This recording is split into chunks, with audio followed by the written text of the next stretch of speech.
But taking the time to acknowledge even the small things can make a world of difference in our outlook and our relationship with God. Okay, so we've explored this idea of wandering and finding our way back to a place of belonging. Now let's dive into the second scenario from Psalm 107, which is even more intense: imprisonment. Yeah, this time we're not talking about being lost in like a physical wilderness, but trapped in a different kind of darkness. Psalm 107 describes these people who are imprisoned in these like horrible conditions, probably because of their rebellion against God. Think like squalor, disease, heavy chains. It's a pretty powerful metaphor for how sin can bind us and weigh us down. It's like being stuck in this cycle of bad choices, feeling trapped by your own mistakes and unable to break free. You ever felt that?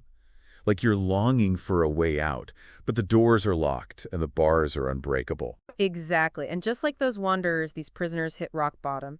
They realize they can't free themselves and finally cry out to God in desperation.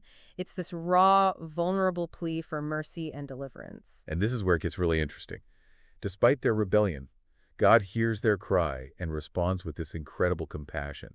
He like shatters the doors of bronze and cuts the bars of iron, setting them free from their physical and spiritual prison. This reminds us that God's grace is bigger than any mistake we could ever make. It's that powerful, transformative love that breaks the chains of guilt and shame and offers us true freedom. But it's not just a passive experience, it's a two-way street. I was just thinking about that. We have to be willing to acknowledge our need for forgiveness and accept the freedom he offers.